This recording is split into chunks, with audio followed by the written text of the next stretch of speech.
Nem kell tudnunk a matematikát ahhoz, hogy élvezzük a geometriát, legalábbis Pauer Gyula Kossuth és Munkácsi díjas képzőművész legújabb kiállításán, amely a Mágikus Minimál címet kapta és a Forrás Galériában látható. Az alkotások középpontjában a mágikus geometria áll, és az, hogy a világnak milyen elgondolkodtató is a szerkezete.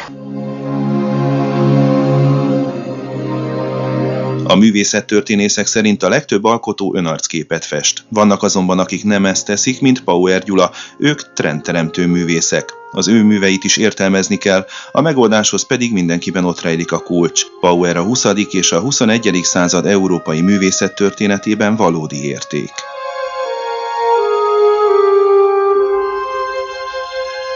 A természetnek a rejtett, de mindenütt jelenlévő szépségeit próbálom ábrázolni, akárcsak Platón is, aki azt mondta, hogy az idea, a világ az ideákon alapul, és az a világ, amiben mi élünk, az csak árnyéka annak a világnak, ami az isteni természetet takarja, és az isteni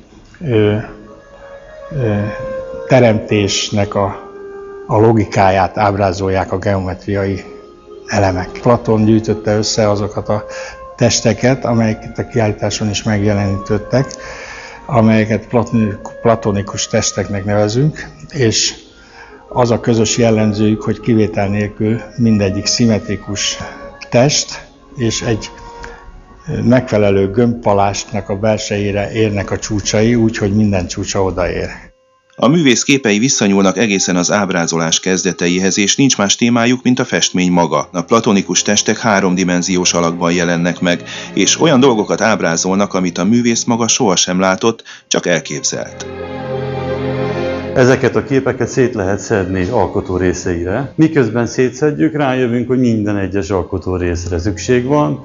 Magáért csak a díszítésért eszköztelenül nincsenek alkotórészek a képekben, és amikor összerakjuk újból a képet, akkor ugyanúgy minden alkotórész szükséges ahhoz, hogy felépítsük.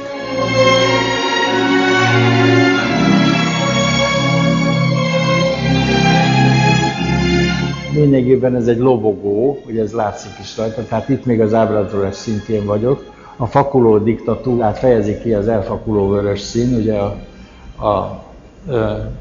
és a logaritmikus szerkesztése az egésznek az, hogy minden az égvilágon az utolsó szögig be van szabályozva.